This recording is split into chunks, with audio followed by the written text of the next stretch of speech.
Hello साथियों, मैं सूरज कुमार और आपका स्वागत है रीडिंग प्लेस में। तो आज के एमसीक्यू वाले क्लास में आपका हार्दिक हार्दिक स्वागत है। आज अपने लोग एक महत्वपूर्ण टॉपिक हिस्ट्री के महत्वपूर्ण कुछ क्वेश्चन को सॉल्व करने वाले हैं, ठीक है, जिसमें हिस्ट्री का 10 MCQ क्वेश्चन रहेगा जो कि एग्ज़ाम के पॉइंट ऑफ व्यू से बहुत ही इम्पोर्टेंट है और उससे संबंधित कुछ डिटेल स्टडी भी करेंगे कि उसमें कुछ डिटेल दिया हो।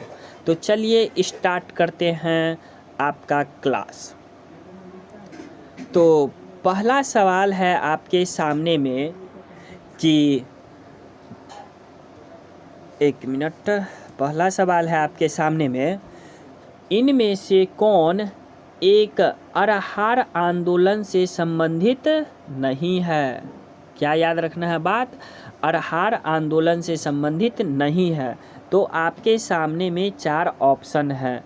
मौलाना मजरूल हक, मौलाना जफ़र अली खां, मौलाना अलहात हुसैन हाली, उपयुक्त में से एक से अधिक या इनमें से कोई नहीं। तो आपको इसका राइट आंसर बताना है। तो क्या हो जाएगा इसका राइट आंसर? तो इसमें देखिए कि ये जो है अरहार आंदोलन इससे संबंधित है, ठीक है। क्या है? मौलाना मजरूल हक संबंधित है, मौलाना जफ़र अली खां भी संबंधित है, लेकिन अपना लोग को पूछ रहा है नहीं है तो कौन संबंधित नहीं है? तो ये जो है मौलाना अल्फात हुसैन हाली, ये जो है सो इस आंदोलन से संबंधित नहीं है। तो अपना लोग का आंसर हो जाएगा, राइट आंसर हो जाएगा option C. Option C is the right answer, ठीक है। तो यहाँ पे देख सकते हैं इसका डिटेल दिया गया है कि आपका ऑप्शन सी हो जाएगा। बताया गया है कि अरहार आंदोलन से मौलाना अल्फात हुसैन हाली संबंधित नहीं थे, ये जो है सो नहीं थे, बल्कि मौलाना अल्फात हुसैन हाली उर्दू शायर और साहित्यकार थे। वो जो है सो उर्दू साहित्य और साहित्यकार थे। बल्कि यहाँ पे देखिए अरहार आंदोलन की स्थापना कब की गई थी? तो 1910 में की गई थी। और इस आंदोलन का जो नेतृत्व है कौन कौन कर रहे थे? तो यहाँ पे कुछ नाम दिया हुआ है। मौलाना मोहम्मद अली, उसके बाद है हकीम अजमल खान, उसके बाद है मौलाना जफ़र अली खान, मौलाना मजरूल हक, हसन इमाम आदि, ये सब आंदोलन से संबंधित थे, ठीक है। तो अब चलते हैं नेक्स्ट सवाल पे। तो नेक्स्ट सवाल है आपका कि 1832-33 के मध्य कोल विद्रोह का नेतृत्व किसने किया था? यानी कि 1832-33 में जो कोल विद्रोह हुआ था तो उस कोल विद्रोह का नेतृत्व कौन किए थे? ठीक है, आपके सामने में 4 ऑप्शन है, 5 ऑप्शन है। पहला है नारायण राव, दूसरा है सिद्धो और कान्हो, उसके बाद तीसरा है दवर्जी नारायण, उसके बाद है उपयुक्त में से एक से अधिक या उपयुक्त में से कोई नहीं। तो इसका आंसर आपको बताना है।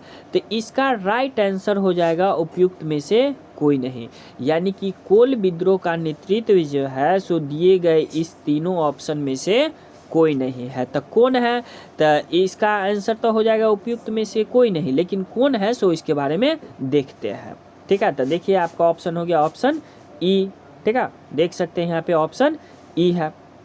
तो चलिए अब इसके बारे में देखते हैं कि आखिर कोल विद्रोह क्या है। तो देखिए कह रहा है कि 1832-33 के मध्य कोल विद्रोह का नेतृत्व कौन किए थे? यह है ना, कोल विद्रोह का प्रमुख नेता कौन कौन है? तो ये है बुद्धो भगत, है ना, जोगा भगत, उसके बाद है विंदाराव मानिक, उसके बाद है मदारी महतो इत्यादि ने ये सब यानी कि कोल विद्रोह से संबंधित है। तो मेन याद रखना है आपको ये बुद्धो भगत, ये जो है, और ये क्या है, जोगा भगत, इन दोनों का नाम याद रखना है। यही जो है सो कोल विद्रोह से संबंधित थे। देखिए इससे रिलेटेड कुछ और इन्फॉर्मेशन है। कोल विद्रोह का मूल कारण क्या था? कोल विद्रोह जो हुआ था तो इसका मूल कारण क्या था? तो कोल विद्रोह का मूल कारण था भूमि, है ना, भू राजस्व नीति और आर्थिक नीति घोषित करना। ये जो अंग्रेज जो है ना, भू राजस्व नीति और आर्थिक नीति जो घोषणा कर दिया था, तो उसी के कारण कोल विद्रोह हुआ था। यहाँ पे इससे रिलेटेड कुछ और है, जैसे भूमिज विद्रोह कब हुआ था? तो 1832 में। कौन किए थे? तो गंगा नारायण सिंह के नेतृत्व में प्रारंभ हुआ था। भूमिज विद्रोह के बारे में याद रखना होगा तो क्या याद रखिएगा, 1832 में गंगा नारायण सिंह के नेतृत्व में हुआ था। ठीक है, अब यहाँ पे देखते हैं क्या है, ये जो है एक संथाल विद्रोह है। तो संथाल विद्रोह कब हुआ था? तो 1855-56 में हुआ था, संथाल विद्रोह हुआ था। ठीक है, तो अंग्रेज कंपनी के विद्रोह में हुआ था। संथाल विद्रोह का मूल कारण क्या था? तो मूल कारण था आर्थिक शोषण। उसके बाद जो है सो संथाल विद्रोह का नेतृत्व कौन किया था? तो देखिए संथाल विद्रोह का नेतृत्व किया था, ये भी क्वेश्चन बहुत एग्जाम में पूछता है। संथाल विद्रोह कब हुआ था? तो 1855-56 में हुआ था।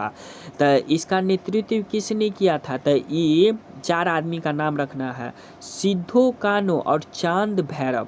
सिद्धो कानो और चांद भैरव जो है सो ये संथाल विद्रोह का नेतृत्व किया था, जो कि 1855-56 में हुआ था। ठीक है, तो अब नेक्स्ट सवाल पे चलते हैं। तो नेक्स्ट सवाल है आपका यहाँ पे, ये किस वर्ष बाबू कुंवर सिंह का देहांत हो गया था, या वीर कुंवर सिंह का देहांत कब हो गया था? तो आपके सामने में 4 ऑप्शन है। पहला है ये 1857, 1858, 1859, इनमें से एक से अधिक या इनमें से कोई नहीं। तो आपको इसका सही आंसर बताना है। तो देखिए इसका सही आंसर हो जाएगा आपको 1858 में, यानी कि option B is the right answer. तो चलिए इससे रिलेटेड कुछ और भी इम्पोर्टेंट बात सब देख लेते हैं। तो देखिए ऑप्शन बी है यहाँ पे। ठीक है, तो इसके बारे में है कि 1858 में बाबू कुंवर सिंह का देहांत हो गया, यानी कि मृत्यु हो गया था 1858 ईस्वी में। वीर कुंवर सिंह का देहांत कब हो गया था, मृत्यु कब हो गया था, या शहीद कब हो गए थे? तो 1858 ईस्वी में ये है। अब इनसे देखिए 26 अप्रैल 1858 को वीर, है ना, कुंवर सिंह का मृत्यु हो गया था। अगर डेट भी पूछ दे, अगर साल पूछा तब तो ठीक है 1858, अगर डेट के साथ दे दे कि किस डेट को हुआ था, तो 26 अप्रैल 1858 वीर कुंवर सिंह का मृत्यु कब हो गया था? तो 26 अक्टूबर 1858 को। अब आगे देखते हैं कि 23 अप्रैल को, है ना, मृत्यु से पहले 26 अप्रैल को मृत्यु न हुआ था, 23 अप्रैल का बात है। तो 23 अप्रैल 1858 को उन्होंने किसों ने? वीर कुंवर सिंह ने, कह रहा है कि ली ग्रांट को पराजित किए थे, यानी कि अंग्रेज अधिकारी थे ली ग्रांट, है ना, तो उनको पराजित किए थे कब? 23 अप्रैल को। और 23 अप्रैल को बिहार सरकार विजय दिवस के रूप में मनाया जाता है। इसलिए 23 अप्रैल को क्या मनाया जाता है? बिहार सरकार, कहा गया, बिहार सरकार विजय दिवस के रूप में मनाया जाता है। तो देख रहे हैं कि कहाँ से कहाँ बात लिंक हो रहा है। अब देखिए वीर कुंवर सिंह परमार जाति के राजपूत थे। देखिए ये भी एग्जाम में पूछ सकता है कि वीर कुंवर सिंह किस जाति के थे? तब परमार जाति के राजपूत थे। उन्होंने अनेक बार अंग्रेज सैनिक को पराजित किया था, है ना, एक बार 2 बार नहीं, कई बार अंग्रेज सैनिक को पराजित किया था। सर्वप्रथम जुलाई 1857 में कैप्टन डरवन को पराजित किया था। सर्वप्रथम कब किसको पराजित किया था? तो ये जुलाई 1857 में जो है कैप्टन डरवन को पराजित किया था। ठीक है, डरवन जो है युद्ध में मारा गया था। 23 जुलाई 1857 को जो हुआ था युद्ध, तो उसमें डरवन मारा गया था। वीर कुंवर सिंह जगदीशपुर के जमींदार थे। कहाँ के जमींदार थे? तो जगदीशपुर के जमींदार थे। तो ये भी पूछ देता है सवाल कि वीर कुंवर सिंह जो है सो कहाँ के जमींदार थे। तो चलिए अब नेक्स्ट सवाल पे चलते हैं। तो नेक्स्ट सवाल है आपका कि यहाँ पे मिट जा रहा है, तो इसको ऐसे कर लेते हैं। ठीक है, कहा जा रहा है कि बिहार का उग्र कृषक नेता कौन था? बिहार का उग्र कृषक नेता कौन था? तो आपके सामने में 4 ऑप्शन है, राजकुमार शुक्ल, राजेंद्र प्रसाद, स्वामी सहजानंद सरस्वती, इनमें से कोई नहीं, इनमें से एक से अधिक, उपयुक्त में से एक से अधिक। तो देखिए इसका राइट आंसर हो जाएगा आपको स्वामी सहजानंद सरस्वती। कौन हो जाएगा इसका राइट आंसर? स्वामी सहजानंद सरस्वती। तो चलिए इसके बारे में कुछ डिटेल से और देख लेते हैं यहाँ पे। तो यहाँ पे देख सकते हैं इसके बारे में डिटेल में दिया हुआ है, तो आप इसको पढ़ना चाहें तो इसको वीडियो को पॉज करके पढ़ सकते हैं, ठीक है। तो चलिए अब नेक्स्ट सवाल पे चलते हैं। नेक्स्ट सवाल है आपका, इसको कट रहा है ऊपर से, हाँ ठीक है। इस कह रहा है किसने कर की नई व्यवस्था के विरुद्ध शोषणकारी शक्तियों का विरोध किया था। यानी कि कर का जो है ना टैक्स लगाने का नया व्यवस्था लाया गया था, तो उसी के विरुद्ध जो है सो कौन विरोध हुआ गया था, है ना। जैसे आपको यहाँ पे दिले है चार पांच ऑप्शन। पहला है 1856 में खान देश के जनजाति किए थे कर के विरोध, है ना पहला। उसके बाद 1856 में बिहार में संथालियों ने किया था, या 1880 में छोटा नागपुर के जनजातियों ने, या उपयुक्त में से एक से अधिक, या इनमें से कोई नहीं। तो इसका आंसर आपको बताना होगा कि क्या हो जाएगा इसका राइट आंसर, ठीक है। तो इसका राइट आंसर हो जाएगा ऑप्शन नंबर बी, यानी कि 1856-57 में बिहार के संथालियों ने जो क्या किया था, जो नया कर व्यवस्था लाया गया था अंग्रेज के द्वारा, उसके विरुद्ध क्या किया गया था, तब विद्रोह किया गया था, ठीक है। तो यहाँ पे इसके बारे में डिटेल से भी लिखा गया है कि कब कब क्या हुआ था। इसमें कुछ इम्पोर्टेंट बात सब है, जैसे यहाँ पे है भील का विद्रोह कब हुआ था, तो 1818 से 1831 में भीलों का विद्रोह हुआ था, ठीक है। उसके बाद है एक ठो मुंडा विद्रोह, बिरसा मुंडा कब हुआ था, तो 1899 से 1890 तक, 1900 तक, 1899 से 1900 तक में बिरसा मुंडा विद्रोह हुआ था, जिसका नेतृत्व किसने किया था, तब बिरसा मुंडा ने किया था, भगवान बिरसा मुंडा ने किया था, ठीक है। जो कि छोटा नागपुर में क्षेत्र में हुआ था, जो कि वर्तमान में झारखंड में स्थित है, ठीक है। तो अब नेक्स्ट सवाल पे चलते हैं, ठीक है। नेक्स्ट सवाल है अब आपका यहाँ पे कि 1857 के 1857 के विद्रोह के मध्य नाना साहब ने अपने आप को क्या घोषित किया। नाना साहब अपने आप को क्या घोषित कर दिया 1857 में, है ना। नायाब को उप बोला जाता है, या पेशवा घोषित किया, या वजीर घोषित कर दिया, या उपयुक्त में से एक से अधिक, या इनमें से कोई नहीं, ठीक है। तो 4 ऑप्शन है आपके सामने में, 5 ऑप्शन है। तो इसका राइट आंसर हो जाएगा आपको ऑप्शन नंबर बी, यानी कि पेशवा। यानी कि 1857 के मध्य जो है नाना साहब ने अपने आप को क्या घोषित किया था, तब पेशवा घोषित कर दिया था, ठीक है। तो इसका आंसर यहाँ पे देख सकते हैं ऑप्शन नंबर बी दिया है। इसमें कुछ इम्पोर्टेंट बात है जो हम लोग को काम आ सकता है। तो देखिए कब हुआ था, तो 5 जून 1857 को कानपुर में विद्रोह की शुरुआत हो गई थी। कब हो गई थी, कानपुर में 5 जून 1857 को हो गई था। ये कौन थे, ये नाना साहब जो है कौन थे, तो देखिए अंतिम पेशवा बाजीराव द्वितीय के दत्तक पुत्र थे। दत्तक पुत्र मतलब गोद लिया हुआ पुत्र थे, ठीक है। तो यही सब इसमें है इम्पोर्टेंट बात।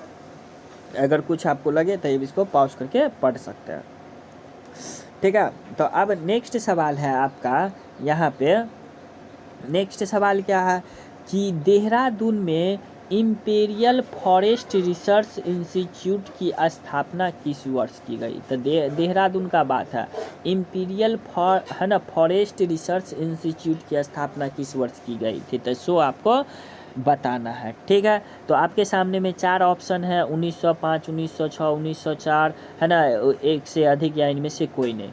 तो क्या हो जाएगा, एक से अधिक तो हो नहीं सकता है, तो क्या हो जाएगा इसका ऑप्शन नंबर बी, यानी कि 1906 में किया गया था, ठीक है। तो चलिए अब इससे रिलेटेड कुछ इम्पोर्टेंट बात सब देख लेते हैं यहाँ पे। तो देख लीजिए, है ना, ऑप्शन बी है, देहरादून में इम्पीरियल फॉरेस्ट रिसर्च इंस्टीट्यूट की स्थापना कब की गई थी, तो 1916 में की गई थी। अब यहाँ पे कुछ काम का बात है, ये देखिए आज़ादी से पहले भारतीय वन अधिनियम कब बना था, 1927 में। भारतीय वन अधिनियम कब बना था? तो 1927 में बना था। उसके बाद जो है आज़ादी के बाद, स्वतंत्रता के बाद जब देश आज़ाद हो गया था, तब उसके बाद 1905 में, है ना, वन अधिनियम बना था। सॉरी 1905 नहीं, 1952 में, 1952 में वन अधिनियम बना था।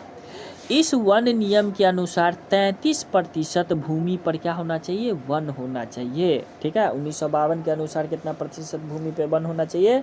तो 33% भूमि पे वन होना चाहिए। उसके बाद फिर से एक नया वन अधिनियम बना 1988 में, राष्ट्रीय वन नीति का घोषणा किया गया। ठीक है, तो आप इसको नोट कर सकते हैं और इसको बार बार याद कर सकते हैं।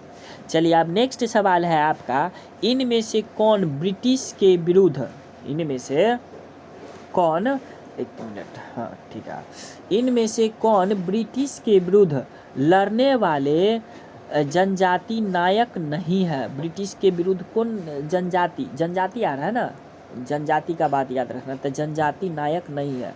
तिलका मांझी, कुन्हो मुर्मू, है ना, मुर्मू, उसके बाद है सीआर दास, तो इसके, है ना, इनमें से एक से अधिक या इनमें से कोई नहीं। तो ये इसका आपका राइट ऑप्शन हो जाएगा option number C. Option number C is the right answer. ठीक है, तो आप इससे रिलेटेड कुछ इम्पोर्टेंट बात सब देख सकते हैं। तो देखिए यही बात है, दिया हुआ है कि ऑप्शन सी है, सीआर दास जो है ब्रिटिश के विरुद्ध लड़ने वाले जनजातीय नायक नहीं थे। नायक तो थे लेकिन जनजातीय नायक नहीं थे। तो क्या थे? सीआर दास प्रसिद्ध स्वतंत्रता सेनानी और स्वराज पार्टी के सह संस्थापक थे। स्वराज पार्टी के सह संस्थापक थे। अब देखो, सीआर दास को सुभाष चंद्र बोस ने अपना राजनीतिक गुरु माना था। सीआर दास किसके राजनीतिक गुरु थे? तो सुभाष चंद्र बोस के। सीआर दास किसके राजनीतिक गुरु थे? तो सुभाष चंद्र बोस के जो है सीआर दास राजनीतिक गुरु थे। ठीक है, तो अब यहाँ पे देख ही सकते हैं, संथाल विद्रोह वहाँ पे भी बढ़ते थे, 1855 से 1856 में हुआ था। ठीक है, तो अब आगे चलते। इसमें एक और बात है कि संथाल विद्रोह जो है सो अंग्रेज कंपनी के विरुद्ध भारत में होने वाला सबसे पहला हिंसक जनजाति विद्रोह था। हिंसक जनजाति विद्रोह कौन था? तो संथाल विद्रोह 1855 से 56 में। तो चलिए नेक्स्ट सवाल है, अब निम्नलिखित में से कौन सत्य है? ठीक है, सत्य बताना है, निम्नलिखित में से कौन सत्य है। तो क्या है आपका, देखिए, है ना, ऑप्शन ए में कह रहा है 18वीं सदी तक महीन कपड़ा के अंतर्राष्ट्रीय व्यापार पर भारत का दबदबा था। तो ठीक है, बिल्कुल सही है। उसके बाद अमेरिकी गृह युद्ध के फलस्वरूप भारत के कपास निर्यात में कमी आई। हाँ, कमी आई, बिल्कुल सही है।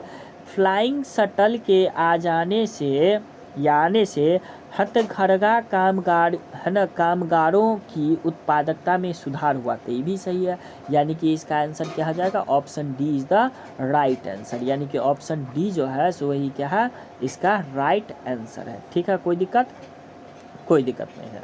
तो इससे रिलेटेड कुछ बात यहाँ पे देख सकते हैं। ठीक है, इसमें हमको इतना कुछ इम्पोर्टेंट तो लगा नहीं है, तो आपको अगर लगेगा तो आप इसको पढ़ सकते हैं। ठीक है, तो चलिए, तो आज का लास्ट सवाल, आज का जो है सो लास्ट सवाल है 10वां नंबर सवाल। औपनिवेशिक काल में कौन सा प्रमुख उद्योग क्षेत्रीय भारतीयों के हाथ में था? यानी कौन सा प्रमुख उद्योग जो है सो क्षेत्रीय भारतीयों के हाथ में था। तो सो आपको बताना है कौन सा था, है ना।